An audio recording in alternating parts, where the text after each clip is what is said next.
Moi j'arrive, en fait j'habitais à Nantes avant, et j'étais déjà en lien avec des gens de cette lutte. Je venais participer à des assemblées générales qui avaient lieu sur place, parce qu'il y avait des invitations à ce que des Nantais viennent. C'était pas en fait une lutte qui était simplement une lutte d'habitants, quoi. L'idée c'était de faire des actions à Nantes aussi, de faire connaître l'histoire. Donc bon, moi je squatte à Nantes et je crée des liens avec des gens là-bas. Et surtout je vois la possibilité de peut-être m'organiser politiquement à une échelle un peu large avec des gens. C'est ça qui m'attire à venir là. Donc quand mon squat disparaît à Nantes, je viens m'installer en 2000, l'été 2012. Voilà, je viens occuper un endroit, je viens rejoindre un collectif qui existe déjà. En 2012 donc, mais déjà depuis 2011, les gens se préparent à se faire expulser à cette période-là, parce qu'on sait que finalement c'est pour que les travaux démarrent, on se dit en fait ça va être l'étape principale. Donc beaucoup de choses sont organisées dans cet objectif-là, de se défendre face à des expulsions potentielles, des organisations logistiques et peut-être on peut dire que déjà à cette époque, il y a les premiers, pas encore les travaux de l'aéroport, mais les préparations des travaux. Ouais. Il y a des espèces de géomètres qui viennent pour voir comment est le sol idée ou je sais pas quoi, prendre des mesures. Enfin, et à chaque fois qu'ils viennent, il y a des manifs dans les champs, dans les forêts, ou pour les empêcher, pour le faire leur pelleteuse, leur jeter des troupeaux de vaches dessus, puis voler les échantillons de terre pour pas qu'ils puissent faire leurs analyses, etc. Donc tout de suite, il y a une espèce de, quand même, il y a beaucoup d'actions directes. Actions directes, voilà, qui se met en œuvre. Voilà. Soit sur place, ou soit du sabotage après coup, de relever ou quoi, comment il fait. C'est quand même en tout cas de la part des occupants, c'est un mode d'action important, quoi. Dans les gens de la CIPA et tout ça, ça a toujours un peu fait grincer des dents. Ouais. Mais en tout cas, je pense que c'est à cette période et encore après, avec les premières expulsions, c'était plus difficile pour eux de dire ça va pas. Donc ils disaient bien un peu de temps en temps ça va pas quand même, faut faire d'autres modes d'action. Mais le rapport de force interne, je pense, était tel qu'ils étaient un peu obligés d'admettre que les différentes formes de lutte étaient moins complémentaires. Ouais. Même s'il acceptait la mort dans l'âme. Non, c'était très conflictuel en fait à ce moment-là. Ouais. Moi, déjà. Ouais, c'était assez conflictuel. Ouais. Mais parce que c'était conflictuel aussi entre cet assaut et ce qu'on a appelé les habitants qui résistent, quoi. Qui voulaient pas en rester à une action légale, quoi, je pense. Ouais. Entre autres. Donc, je sais pas, il y a la vie sur place et une question de rencontre avec les habitants d'avant, quoi. Sur des rapports de manière de faire, de questions de s'organiser, des objectifs différents aussi, des visions différentes de la vie, des gens de culture politique et tout assez variés. Même si quand même il y a des liens qui se font bien, parce qu'en Loire-Atlantique aussi il y a des luttes contre les aménagements qui existent pas mal. Il y a eu quand même beaucoup de gens qui étaient contre... donc on a parlé une centrale nucléaire au Carnet, enfin dans la région Loire-Atlantique. Trois projets de centrales nucléaires, donc on mobilisait des gens autour de ça. Dans les années 70 et 90. Ah, ouais. Donc il y a un peu un terreau de quand même militants anti-nucléaires et ouais, un mouvement de paysans, comment on appelle ça ? Paysans travailleurs, aussi dont il y a des restes, quoi.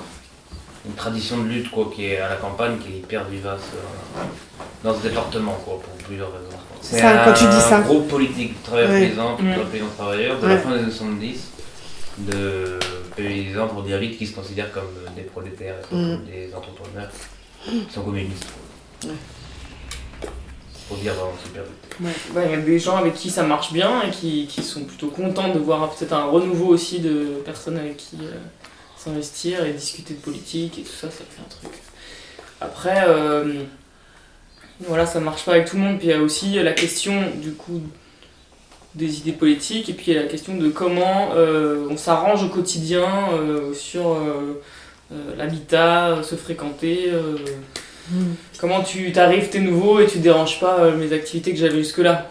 Mais bon, presque comme ça se passe n'importe où quand t'arrives dans un nouvel espace, mais là peut-être comme ça vient...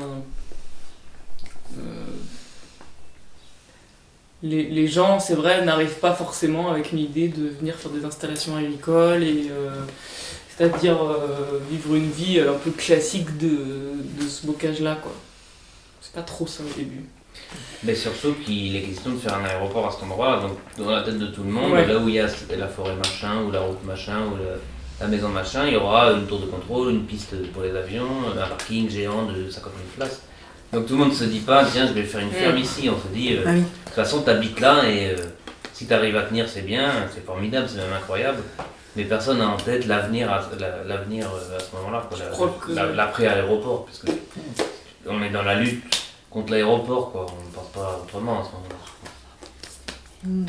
Oui, donc oui. C'est ce qui fait aussi que les gens qui arrivent sont construisent aussi des habitats précaires. La vie quotidienne, on la gère au plus vite. Finalement, c'est pas tellement l'important. C'est vraiment plutôt les actions qu'on mène, comment on s'organise pour que les travaux, là c'est pas vraiment encore les travaux, mais les pré-travaux n'avancent pas et tout ça, quoi. Et donc il y a cette préparation des expulsions qui se fait, et finalement moi quand j'arrive, quelques mois après, ça a lieu, donc à l'automne 2012. Il y a une grosse opération d'expulsion, peut-être que vous avez entendu parler, qui dure un mois. Très fort, en tout cas un mois de destruction et de répression, baston assez intense, et qui est suivi après de 6 mois d'occupation militaire encore sur la zone. Donc ça veut dire des gendarmes qui occupent des carrefours, des points de passage, qui essayent de un peu fermer le territoire, ou en tout cas empêcher surtout la circulation. Et contrôler les papiers, Oui, c'est ce que j'allais dire. ficher les gens. Ouais. Qui font plus du travail policier, peut-être dans un second temps, quoi.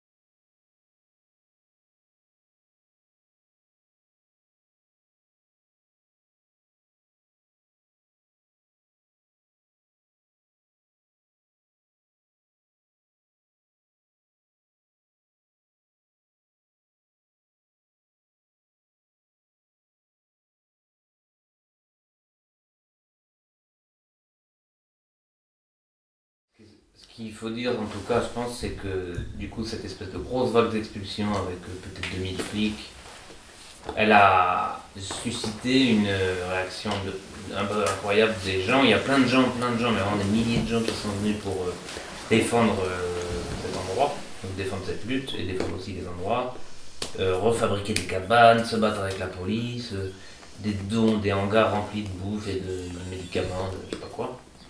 Et dans tous ces gens, d'abord l'État, il s'attendait pas, je pense, à ce qu'il y ait une telle résistance, qui prennent aussi plein de formes. Et puis, ça a fait quoi? Ça a fait que dans tous ces gens, il y en a certains qui sont restés un peu, puis beaucoup, puis en fait qui se sont installés là, qui se sont construits leur cabane. Les collectifs ils se sont reconfigurés parce que il y avait plein de maisons qui ont été détruites.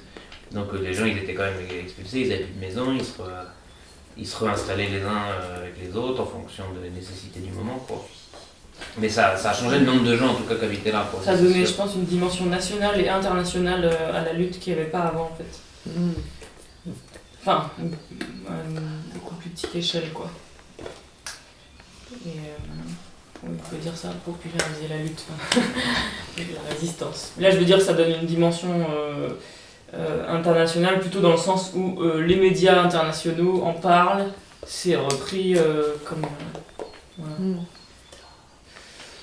C'est ce moment-là où se créent les collectifs de soutien. Voilà. Dans tous les comités de soutien. Des centaines France, de comités de soutien.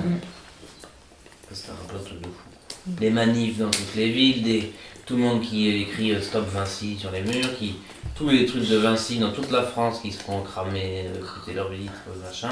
Et en même temps des manifs, il y a toutes sortes de formes de lutte, et sur place, et dans toute la France, et même des gens, je me souviens en Russie, qui est tagué Stop Vinci, ou au Mexique, enfin, tout de suite, même je pense, y compris pour les gens là-bas, c'était assez surprenant, quoi, ce truc. Tous les partis politiques qui commencent à donner leur avis, les Verts ils sont autour, les machins, ils appellent José Bové, il vient se faire filmer, les critiques. Alors qu'ils s'en foutaient 2 mois avant, complètement, quoi, ils savaient même pas que ça existait. C'est sûr que le fait qu'il y ait une réponse aux expulsions, qu'il y ait une riposte déjà au keuf physiquement, et qui soit un peu efficace, même si militairement c'est jamais très efficace, mais qu'il y ait une résistance concrète au truc, ça, je pense, donner un peu d'espoir à plein de gens. Dire, en fait, on n'est pas obligé de se faire écraser à chaque fois, on peut tenir le coup. Quand on est plein, qu'on est solidaire, on peut se serrer les coudes et puis tenir le coup. On ne sait pas ce que ça va donner, mais jusque-là, on est encore là. Je pense aussi ça a surpris, mais malgré tout, il y avait eu du travail qui avait été fait pour faire connaître cette lutte depuis des années. Il y avait des infotours, on appelait ça des infotours à ce moment-là. Infotours, des tournées quoi. Une tournée dans différents lieux, aller discuter avec des gens, aller raconter l'historique. Et... Donc ça, il y avait des petites équipes qui avaient fait ça ponctuellement. Donc je me souviens, il y en a eu en Espagne, en Italie. Donc il y avait quand même cette nécessité de dire on ne doit pas rester seul dans notre coin pour lutter. Ça a été une préparation, je pense, qui a porté ses fruits. Et par ailleurs, aussi, cette préparation aux expulsions, ça a aussi permis ça, parce qu'en fait, il y a eu, donc, je me souviens, au moins 1 an auparavant, on a commencé à programmer le fait qu'ils allaient venir expulser, mais en fait, on n'allait pas en rester là, on a pensé à l'après, et donc on a organisé ce qui a été appelé la manif de réoccupation. Donc il y avait eu plein de tracts diffusés quand même à travers la France, il y avait des appels très précis qui étaient déjà donnés, les gens savaient qu'une semaine après il y aurait une manif à Nantes, 1 mois après il y aurait la manif de réoccupation. Donc ça permettait, je pense, à des personnes de s'emparer de ça. Et ensuite, dès les premiers moments aussi d'intervention militaire sur la zone, il y a eu un souci d'élargir les assemblées générales qui se passaient sur place à Nantes. C'est-à-dire c'était une fois à Nantes, une semaine à Nantes, une semaine sur la ZAD et ainsi de suite. Et les gens aussi ont pu s'intégrer à ce processus de préparation de manifestation. Et ça a fait plein de rencontres, des partages aussi de culture de lutte. Donc ça a créé plein de choses intéressantes, mais aussi, je pense, pour des personnes qui vivaient là depuis quelques années, autant pour des squatteurs que les non-squatteurs, ça a fait aussi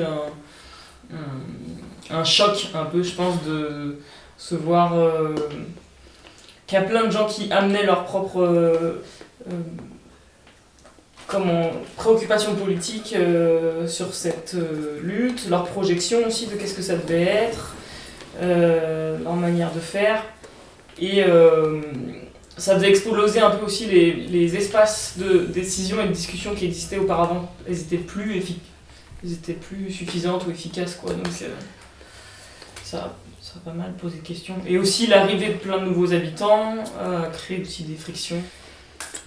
En tout cas, c'est sûr que la période 2012-2013, 2012 on était vraiment encore dans les expulsions, jusqu'à, je dirais, le printemps 2013, c'était encore quand même sur place une ambiance d'occupation militaire et tout, donc c'était assez pesant. Ensuite 2013, 2014, là, il y a un peu tout ce bouillon. Qu'est-ce qu'on fait avec tous les gens qui sont là? Comment on essaye de se réorganiser, quoi. Ça, c'était vraiment un an d'engueulade,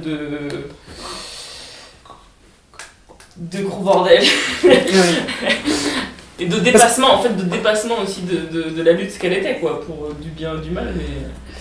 Oui, mais il y a quand même une menace permanente d'expulsion. Tous les 6 mois, il y a une espèce de rumeur, ou des trucs du ministre qui dit on va venir expulser, ou des fausses fuites secrètes de la préfecture.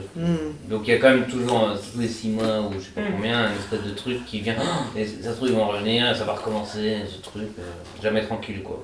Ça c'était un peu tout le temps quand même, ça revenait. Oui, mais malgré tout, je pense la force du mouvement et le fait de se dire « Ah, c'est complètement fou, on est encore là », et il y a de plus en plus de monde à être là, a fait que si quand même l'occupation a pris un autre tournant, donc déjà vis-à-vis du nombre de gens qui se sont installés, et puis quand même construire des choses qui avaient la prétention de tenir un peu plus longtemps.